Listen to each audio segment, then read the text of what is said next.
It did fall 0-2. But that was, I think, for a lot of people who were watching Kespa Cup, quite a shock. And that was after the streak was broken. Then they play a close game against Gen G, and maybe against an easier opponent here in Kiwoom DRX. There's still hope because they have to win this series to keep the chance of play-ins alive. Yeah, it's a long road, but it is possible, as outlined by Ox yesterday. You just got to get the ball rolling. Just right win now. everything, literally everything from now on, and it's fine. Who cares about what happened before? Your form has to get even better because obviously to win everything, you don't just have to get through the Ryze group teams, you have to get through the rest of the teams. As we are into draft here, I did cast the LCK Classic match 2 days ago, so I have to like rewire my brain to get back in a modern league. I kind of have to do that every day because I've been playing only League Classic at home. Yeah. I really, really, really am enjoying it. But Shen was he was in, I think, every game. He was banned in one game in that best of 3, and played in the other 2. So he's banned here, banned too. in Modern League as well. Yeah, very strong at the moment. A champion that transcends time. As we'll see a Camille first pick here since it was left open in favor of banning that Cassiopeia. So it'll be Peter's pick here for the DN SOOPers in the bottom lane. So setting up for a very aggressive one here. So does leave the Jarvan on the other side as a response. And Shen, which has been the most common counter pick to the Camille, is probably going to be the response here for Kiwoom DRX. Doesn't necessarily have to be picked right here, but will be picked in the first rotation if they are going to take it. Yeah. Camille, very often picked nowadays and banned a bunch. Shen, which you did mention, is doing pretty well. It's 8-4. Right now, it's been played in 12 games, so Shen is very much in the meta. Ryze going to be the option here. Oh. Interesting to see that this early in this draft. Wonderful to see Clozer play Anivia as a response. I don't think so. It's not really a champion I associate with Clozer. Doesn't have a lot of... I mean, I'm not saying Anivia has no playmaking, but this is more up his alley. The Rumble Yone rotation here for the DN SOOPers is going to allow them a lot of explosive firepower, a lot of setup for the equalizer, and that Shen counter pick is going to come in on 3 here for Kiwoom DRX. Now maybe ban some top lane counter picks for Rumble, I guess is going to be the plan here for DN SOOPers. Yeah, I'm seeing a lot of Mbessa. Mbessa actually is 1-7 herself.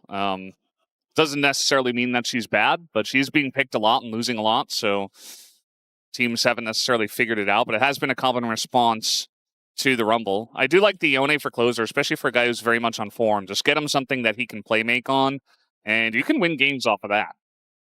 I think we see a lot of counterpick Mbessa rather than Mbessa compositions that are designed very well, as the Ziggs Camille is very powerful, so that's going to be taken away, especially with the Yone mid lane.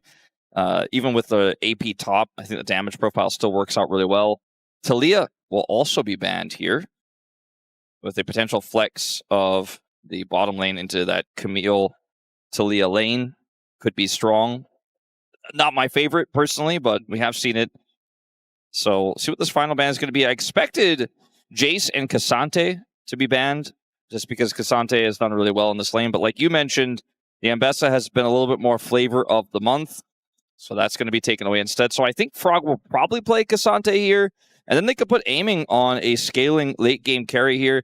I would not prefer him to play Jhin in this draft because he is playing into Camille and Yone and Rumble. But we'll see what he opts to do because everyone who is a veteran AD carry right now in this meta loves just playing Jhin. Ruler, it feels like he first picks it every game 1. He could play Ezreal. It's still available. Yeah, no, it's not. It's actually banned. No. That's banned. It's banned. My bad. For a second, I was like, wait, what? No. I'm crazy. I'm crazy. Wolf is just a crazy guy. No, I'm crazy. He could just break the rules and play it anyways. Yeah. Corki is kind of like the next one. I feel like that could be a good choice for aiming too. So it's a little bit of like, well, we can take a strong pick that's good with our comp, but also good for you. So we kind of take it away. Yeah, that's a good point. And now this draft has so much follow-up to the dive because the Corki follows up from far away with the Valkyrie, layers that damage in. Very safe into the Jarvan as well, similar to Ezreal because he can just Valkyrie away from the Jarvan. And taunts probably require a flash for setup to try to catch him. And he is going to be the main ranged threat here in this draft, as Qiyana will be once again the response to the Jarvan here from Sharvel. What a bold choice from the jungler here that is a rookie coming in, stepping up to replace Pioshik. 0% win rate. We don't win with this champion in our region. Yeah. I mean, he is a bit of a Qiyana.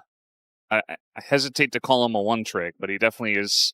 Yunara is up aiming Xayah. I feel like it's perfect for this draft because you're playing into so much melee.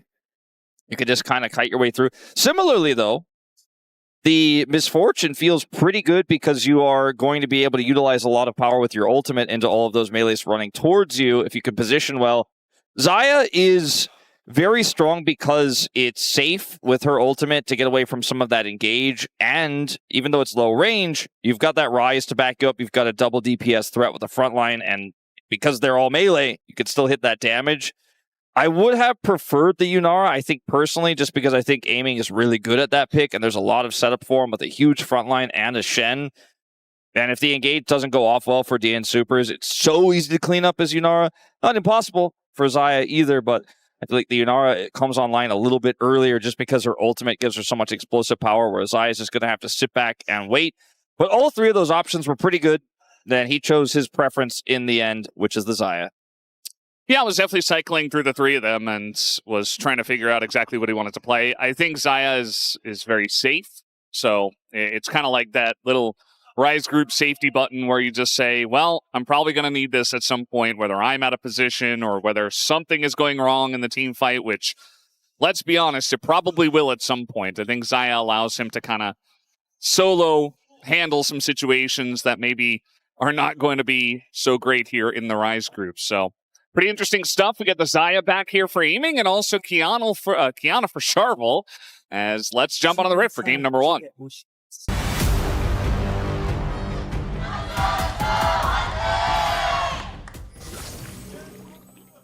미니언들이 생성되었습니다. Alrighty, game number 1. As yes, indeed, I heard from Chronicler who just messaged us. He said that apparently he thinks he's the best Qiyana in the world. Sharvel thinks that, or Chronicler thinks that? Sharvel. Not Chronicler, no. Because, I mean, I wouldn't have been surprised at either, based on Sharvel's confidence in interviews and also Chronicler's misplaced judgment of a lot of Challenger players earlier in their career. But, yeah, maybe Chronicler's just making it up, actually. He's just trying to generate hype for a new CL player. It's like, you don't have to. I think he has enough hype, Chronicler. It's okay. But yeah, generally when players say stuff like that, they're generally pretty good at the champ, and then they just fall flat on their face in pro play. So I hope that doesn't happen to Sharvel, but he is. I'm excited to watch him be good at the champ. For the summer season, post round 2, he is 0-1 on the pick so far. And taking a look at his career stats on it, I'm just looking, he's 2-2 in pro play, so hasn't played that many games of it. It's been kind of fringe meta, so certainly not the kind of pick that even if you think you are the best in the world, you're going to have like a 90% win rate with 12 games plus. It's a Sheep eSports interview, got the confirmation. Yeah, apparently the quote is, "I'm confident I can play Qiyana better than anyone in the world." So it's kind of a roundabout way to say that you think you're the best. Well, he could be the first one to win with Qiyana in the LCK. Yeah. Even Kanavi hasn't done it yet. We just haven't seen all that much. I think Qiyana's very much... It's not exactly the way we like to play things in Korea, which is very safe. As we are going in onto aiming, who doesn't flash the stun, does flash after the fact. And Peter... Here comes Willer, though. And a Valkyrie forward, trying to add some extra damage, and now Peter's just dead. First blood goes over to Andil, and the flash forward from Willer, that's a red buff ticking but it's not going to be enough slow to get deokdam down. I mean, Willer was coming over there, and deokdam gets away, but notice that Willer doesn't have a 1 in his A column. That was another 2v2 incident for the DN Soopers, as Sharvel's going to try to turn it around here in mid. Oh, there's a lot of damage from the Qiyana. Ucal getting very low. Flash forward, and he misses! No, Sharvel! He said he was confident he plays the best. He said it in an interview. It was recorded. But I'm not so sold myself just yet. Oh, it was very close. Very, very close. We have a TP from Ucal and Clozer. They're going to have to hightail it out of here. Or, sorry, from Ucal. I think I said TP from Clozer. But anyway, this is the 2v2 here where aiming flashes late, avoids the phosphorus bomb there. Then Andil just does so much damage. Peter just kind of stands on him here and goes back in. And aiming is just out of range. Willer forces the flash out of deokdam as Corki annoys everyone with that bug that's been around for like 17 years that for some reason still isn't fixed. As Ucal is so close to dead, like all that first strike damage comes through and he misses the flash forward and just sends it. I mean, I guess the red buff was ticking.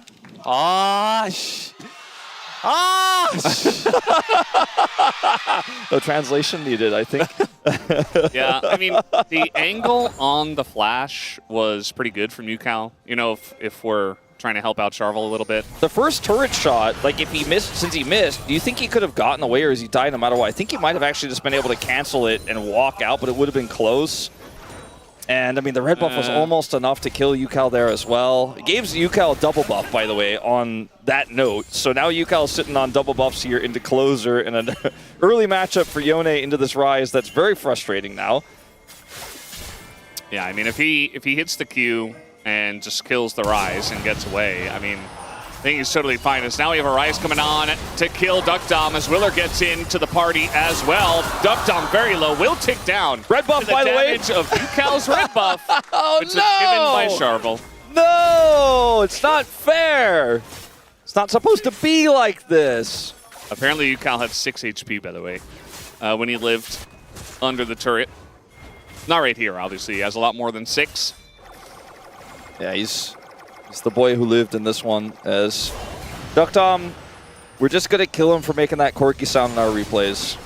He stopped it, actually, to make another Gatling gun here, but just a really nice dive. Again, well, not even dive, gank from Miller. Killed him with the auto, by the way. I think the red buff probably kills him, but... Oh, God, he's making that sound again. Yeah, it's this skin, too, that everyone picks. I also pick it when I play Corki all the time. I also do the Red Baron. What about the Corgi one? Nah, the Corgi one's lame. It's overrated. What do you mean? Nah. I don't Weird. think Corgis can be lame. Like, I think that's not really a thing. Are you sure? I think they can be the epitome of lame, Valdes. Really? Why? Everybody gets Corgis because they saw the Corgi in Cowboy Bebop, all right? I don't think that's the reason why people get Corgis. I don't know, Valdes. It's an interesting take. I don't think I've ever heard that before, but... I mean, Cowboy Bebop's a great show. I didn't finish it, but I did watch I did watch the majority of it.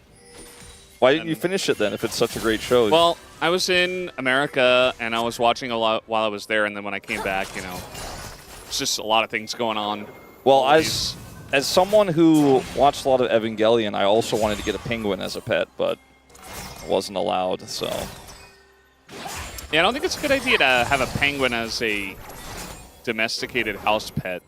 That doesn't really make any sense. I don't think so either. They are cute, though. This game state is pretty rough. We've been kind of dancing around it here, but it's a level 6 Xayah pushing in now. This lane is doomed for deokdam and Peter, but if Sharvel tries to commit more resources down here, he's going to fall further into the hole. He ends up having a farm lead here in this game because he's been farming instead, which is the right call. He needs to get those items online. Qiyana's items are very cheap. Her lethality build allows her to get 2 items very quickly, and sometimes even 3, heading into the mid-game, especially with first strike farming. But he hasn't been able to get as much first strike this game as he would have otherwise liked. Got it a little bit in that mid-gang, but wasn't really happy with the end result. Top lane is also an advantage right now for DuDu, as he's been able to get a little bit of first strike printing himself into the K'Sante. But otherwise, this mid game that needs to be really powerful here for DNS, even before the Corki's 2-item spike, is just falling a little bit flat right now.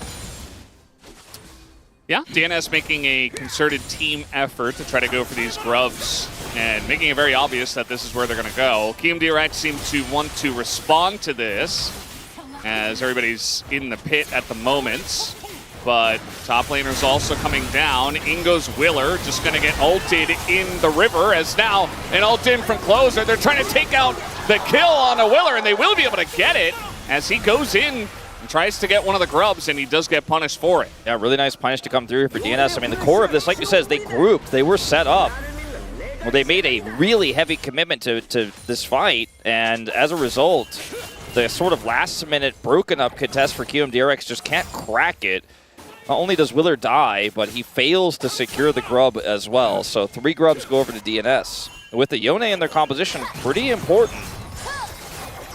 Tuckers, don't scare me. Aiming has exhaust, flash, and ult. You are a Corki, not a Corgi. Yeah. And look, I talked a lot of smack about Corgis earlier being lame. It's not, I was just trying to say I don't like the skin. If you have a Corgi at home, please don't be offended. But this fight here, setup is too good. DuDu also on the top side here with Equalizer. And Willer goes in, gets stunned by Sharvel, gets equalized, gets slowed, and just bursts down. Ucal tries to set up a Realm Warp for him to escape, but just too much damage too quickly. Nothing for it here for Kiwoom DRX. You know, Shiba's I am a little bit more a big fan of in terms of the size of dog. And I think the scream is endearing. You think it is? Yeah. Interesting. You don't think so? I don't know if I've ever heard it, but I have heard about it. So I can't say whether or not it's endearing to me. It's an expression of how the Shiba is feeling at that moment. Mm-hmm. You know, I'm not... I have 2 cats at home. I think you have 3, right? Yes. I don't know if we're really qualified to talk about dogs in this manner, but Frog, or rather DuDu, is going to be going down here in the 1v2. Nice little gank coming up from Willer, and good setup from Frog. Yeah, Sharvel was on the top side of the map, but way too far away. And I don't think they had any vision there. There's a control ward in the river. And DuDu just too far up, unfortunately, trying to print more money. Still has a gold lead after that play earlier, but definitely taking a big hit here.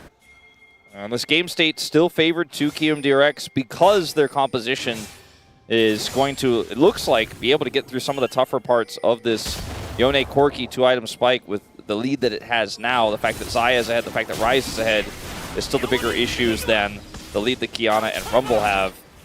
And they really want to have leads everywhere, especially in this bottom lane, but they fell behind. They died in the 2v2. deokdam lost his flash early. So all these small things adding up here. Sharvel's coming in once again.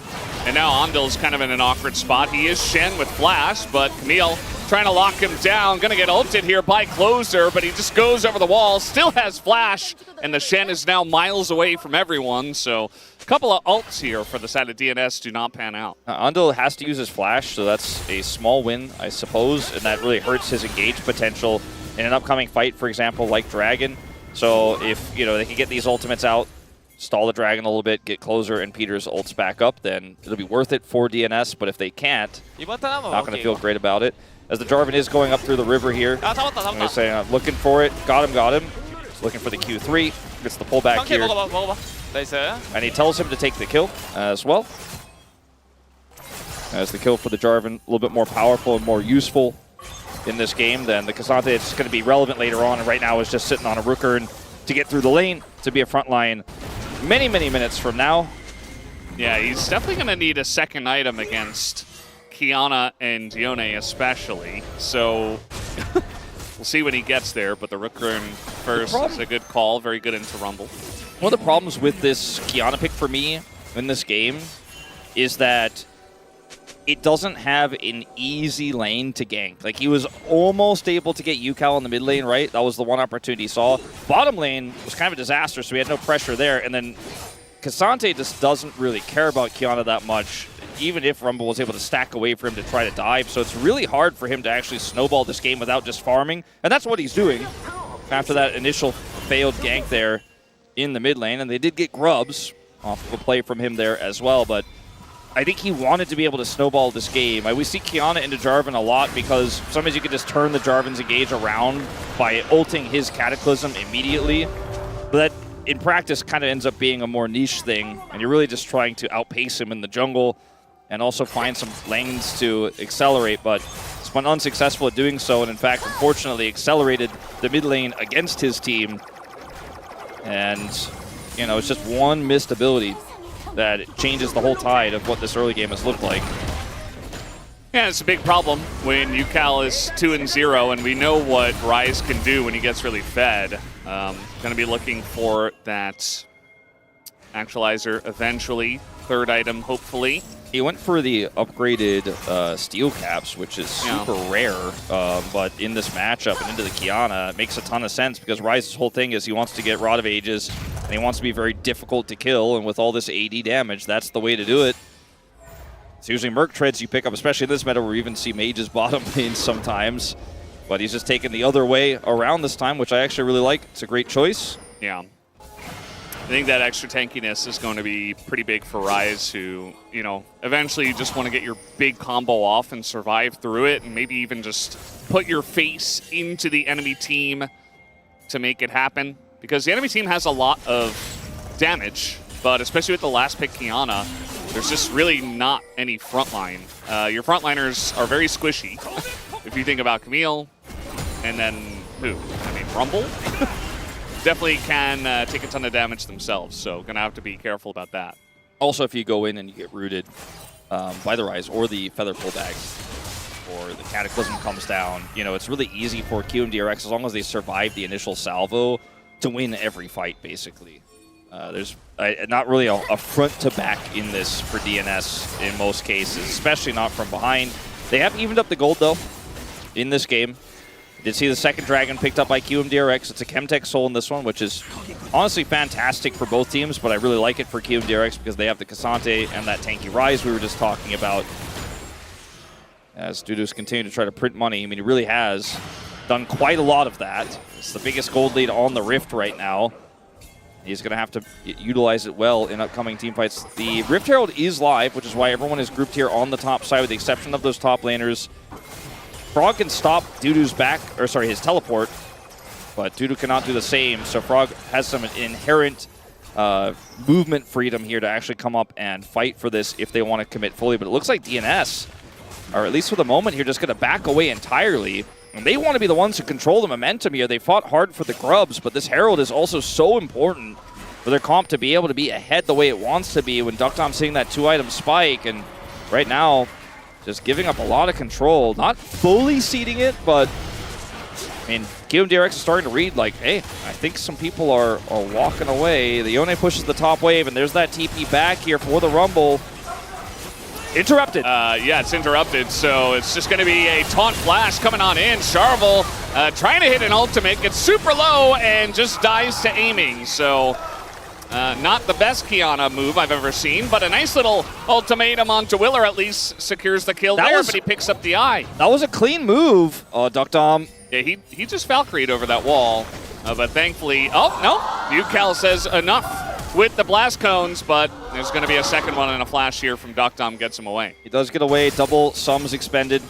But that was a really cool move there, actually. The Realm Warp was designed to actually catch them on retreat, but instead they just hold their ground and get that additional kill there onto Willer. I think that was the best that fight could have gone at the state it was in. As Clozer has a friend here. Ucal going to test his tankiness by just running in. He's got a Shen with him as well, and now Clozer in a bit of trouble, but trying to get that kill on a Ucal first. And now with the red buff, he's just going to town on both of these guys. Gonna miss that Q3, but he still hits the next Q to take down Andil as Peter with a nice little donation up in the top lane, and that means that Kiwoom DRX actually get the cleanup in the end. Yeah, Peter tries to go in there, gets rooted. The minion wave falls away, so he picks up turret aggro, and Ucal takes the kill.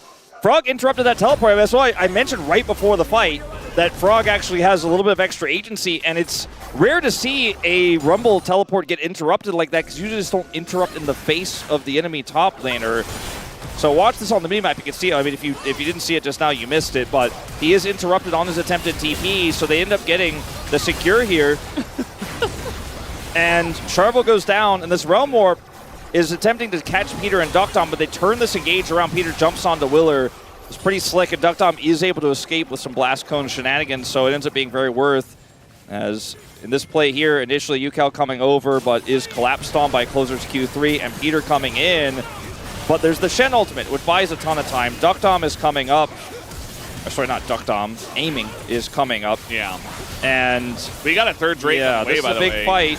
Kiwoom DRX are set up on this, and Sharvel can't get in. I think he's just a little bit too squishy. He's going to try, but not going to commit to the bit.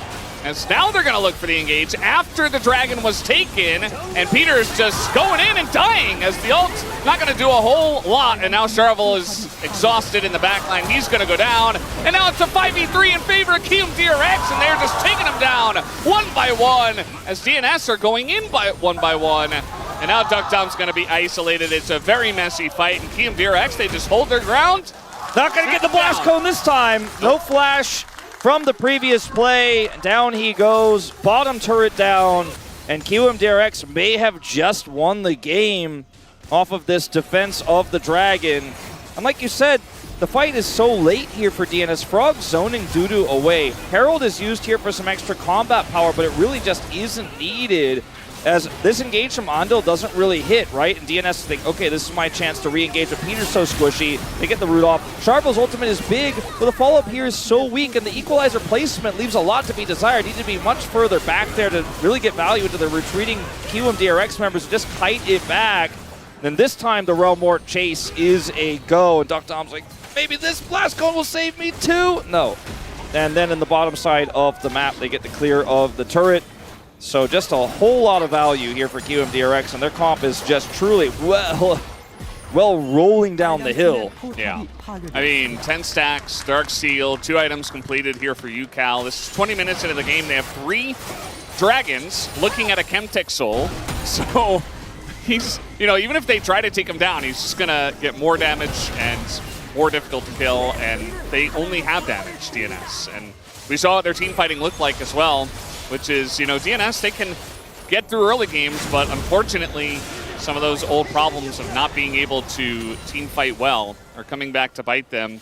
And unfortunately, the addition of Sharvel not going to help them this time around. Clozer just laughs at the Yone. Yeah. And Clozer doesn't really deal damage to Ucal right now. Frog is a Cassante, and he has some teammates coming down, so I don't know if DNS should fully send it here. Frog is just going to go in, try to pull Peter over and get a little bit closer to his team. But eventually it is a lot of gold that goes in the pockets of DuDu. Here's Ucal with ult coming up. Sharvel goes in Viz, but eventually he just dies. There's no turret. The rotation comes in, and now the Realm Warp is there. Gonna just go directly into them. They say, we are far enough ahead to just pull the trigger. deokdam is going down, actually, from miles away to the red buff of Ucal, and they clean him up in the bottom lane. And that's what I was saying. I mean, you thought you found a Cassante, but it takes so long to kill him, and he plays it so well. Frog pulls the enemies towards his teammates that are rotating over. Ucal's Realm Warp is coming up in like 10 seconds when this starts, so he can safely join and get the follow Realm Warp play. I mean, look at where he is right now, by the way. He pushed a Yone out of top lane. He's killing that last plate on the turret. He's like, guess I'll clean up bottom lane too. Shows up here super late, but the isolation is there for Sharvel. He gets the kill, but is taken out, and then the Realm Warp chase is easy peasy, and deokdam's got nowhere left to go. The equalizer here only impacting Willer, who, yes, dies in this exchange, but it's absolutely worth it for Kiwoom DRX. The only thing that results in this play really for DNS, it's him, is that because it was him down there, he didn't get the turret, but he just got it right now. Yeah. Sharvel's trying to do a thing again, as I saw an ult go into the wind, and this time the feathers. Sharvel's face says it all, and if Willer hadn't gotten involved, it would have been a solo kill for aiming.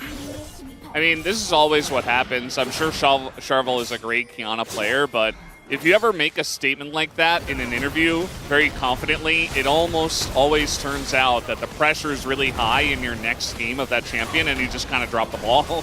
And so far, I've definitely seen better Qiyanas in my time, as DNS trying to come in here and stop the Baron from going down, but Frog is the gatekeeper and is just going to push them away. They don't even bother going in, knowing that they won't have a chance. So I want to remind everyone of the stakes, and we're going to do it a little bit more throughout the rest of this game and this series, but, well, after this team fight. deokdam, no flash. deokdam, no flash, no Valkyrie. He's just in the Cataclysm and just dies, and so does his lane mate there, Peter. I think maybe Kiwoom DRX are reminding them of the stakes in this one. It's still very important for them as well in this group to make play-ins and have a run with this new bottom lane they've picked up. And they're trying to push to end, you know, this game relatively soon. I mean, they can't do it at 23 minutes even with this Baron here, but they're starting to open up the inners, right? Like, they have Soul on the cards here, as Ucal's is going to start this up with Willer. So for DNS, if they lose this series, it's just done. Their series, their year, everything is over. If they reverse sweep, by the way, their chances are not in their control.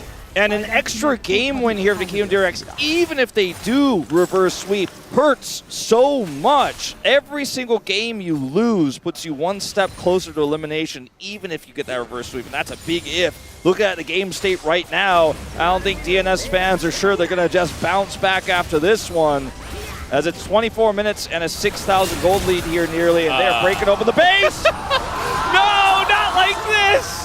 As Ucal, he went for Zhonya's. He doesn't even need the actualizer. I think that's actually a good call. When you're this fed at this point in the game, you can do stuff like that. You can flash under the turret, and there's no way for DNS to punish you. As the Realm Warp, maybe a little bit over-aggressive, but honestly, I feel like they can do whatever they want at this point. As the taunt's going to come in, Clozer gets pushed away, and they have a wave now. Equalizer's going to be pretty good. Well, it was for a little bit, until it wasn't. As now Root's going to come down, DNS are just going to send it. Clozer hits a nice ult, but the wallets are just a bit too heavy, and aiming is so fed as well at this point. The two carries of Kiwoom DRX just rip them apart. So I guess they can just push to end, actually. Maybe when I said it earlier, I should have stuck with the reality of the situation. I don't think they can end at 23. It's a long push and a long fight, but actually, Valdes, maybe they can. Yeah.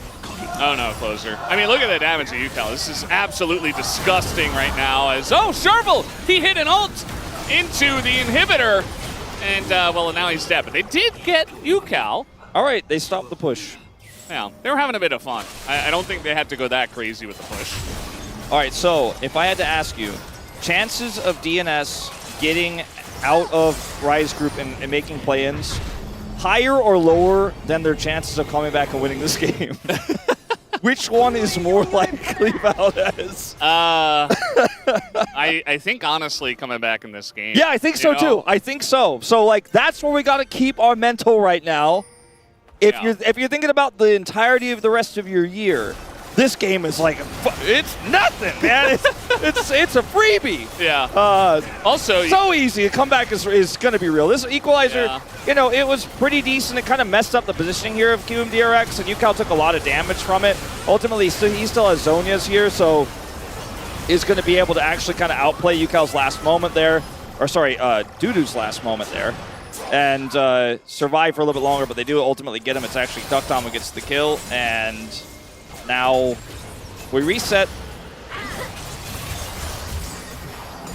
And aiming is trying to make as much of an impact with the lead he has as possible. Even went for the Bloodthirster before the IE, and it just means that he is not doing as much damage, but also he's kind of unkillable as well, because not only is he Xayah, but he is a Bloodthirster.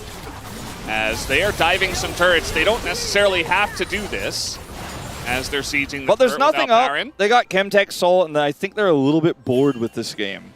So they are going to try to force it. I mean, look, Ucal goes mid, sets up another wave. Bottom is already 2 super minions deep on the push, so DuDu's going to have to answer that, and that means that this is going to eventually go down this turret. If anybody died, the game just ends instantly.